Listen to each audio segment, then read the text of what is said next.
Sir काय सांगाल, गेल्या अनेक दिवसापासून प्रभाग क्रमांक 23 मध्ये अनधिकृत बांधकामाचा मुद्दा गाजत आहे आणि आज त्याच प्रभागातील एक नगरसेविका आमरण उपोषणासाठी बसले आहेत.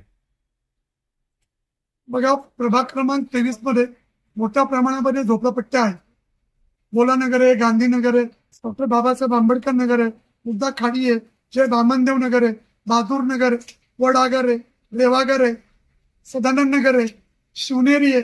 अशा मोठ्या प्रमाणामध्ये झोपडपट्ट्या असल्यामुळे या ठिकाणी इलेक्शन मध्ये निवडून येण्यासाठी पण मोठ्या प्रमाणामध्ये खर्च करावा लागतो.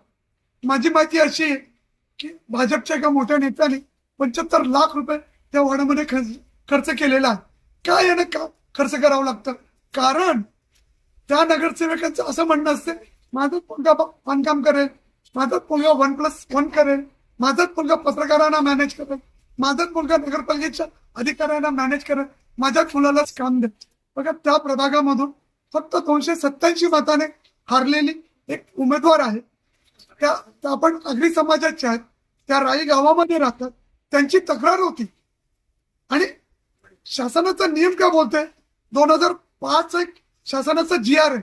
जर अतिक्रमण आणि अनधिकृत बांधकाम केलेल्या घरामध्ये जरी कोण राहत असेल आणि ते पावसाळा असेल तर त्यांना बेघर करू नये.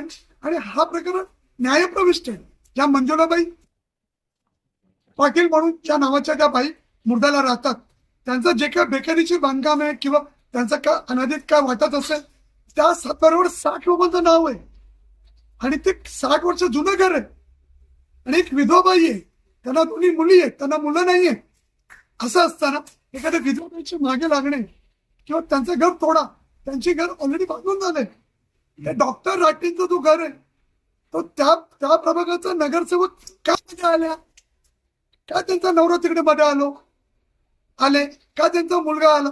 कारण त्या मला बोलतात मी अशिक्षित आहे, मी अनाडी आहे, मी ग्रॅज्युएट आहे, मी 2 डिप्लोमा होल्डर आहे. जर मी अशिक्षित असतो तर त्यांच्यासारखं ठेकेदारच झालो असतो. मी अशिक्षित नाहीये, मी अनाडी पण नाहीये. पण त्या जर माझ्याबद्दल असं बोलत असतील तर अख्ख्या गावाला माहितीये, मुर्देकरांना माहितीये, रायकरांना माहितीये, मोरवेकरांना माहितीये ही बाई कशी निवडून येते आणि कोणाच्या जीवावर येते. तिला मुर्दा गावातून किती मतं पडतात.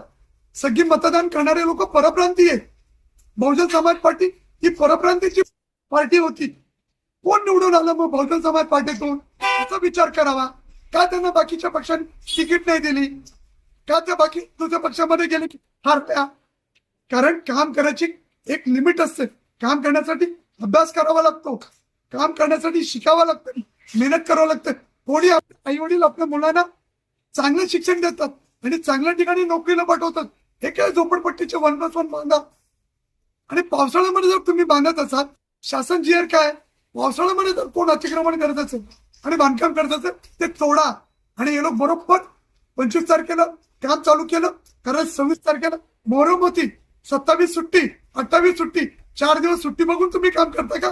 पण महापालिकेचा अधिकाऱ्याचा नियम आहे, नगरपालिकेचे अधिकारी अतिक्रमण बेकारीचे बांधकाम होत असेल तर आपल्या वरिष्ठ अधिकाऱ्यांच्या आदेशाचं पालन केलं पाहिजे.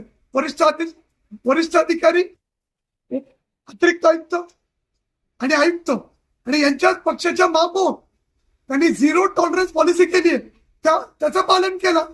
डॉक्टर स्वप्नील सावंत साहेबांचा लेखी आदेश होता सदरचं बांधकाम तोडण्याचा, म्हणून ते बांधकाम तोडण्यात आलेलं आहे.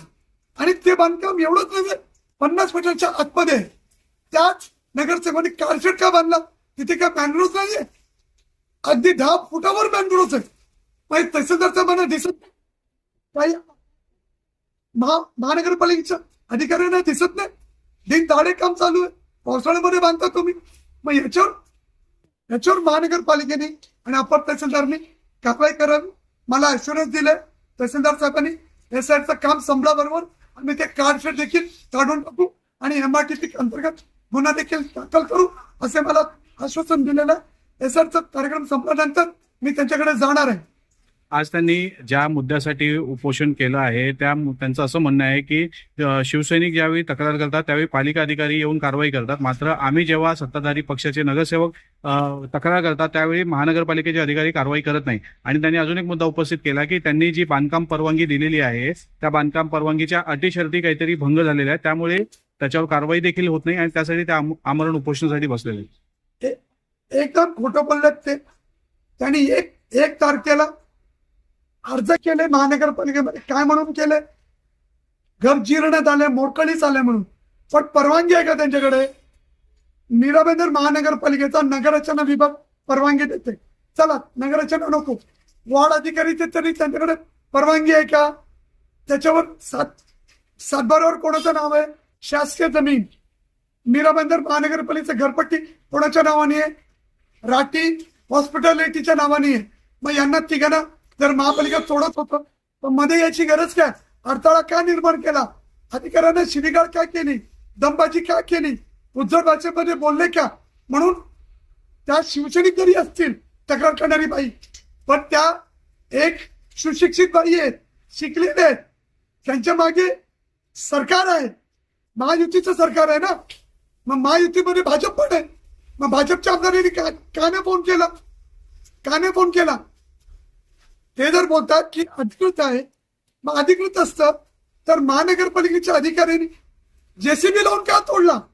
बघा, सत्ता यांची आहे, महापौर यांचे, उपमहापौर भाजपचे, आमदार भाजपचा, खासदार महायुतीचे, देवेंद्र फडणवीस मुख्यमंत्रीजी भाजपचे, केंद्रामध्ये सरकार भाजपचे, नरेंद्र मोदी भाजपचे, सगळे भाजपचे असताना एक दुर्दैवी घटना किती आहे की स्थानिक नगरसेविकाचा कोण नाही ऐकत? कोण नाही ऐकत?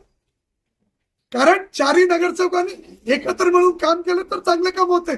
चार नाही आहे त्याच्यात, हे दोन आणि हे दोन झालेत.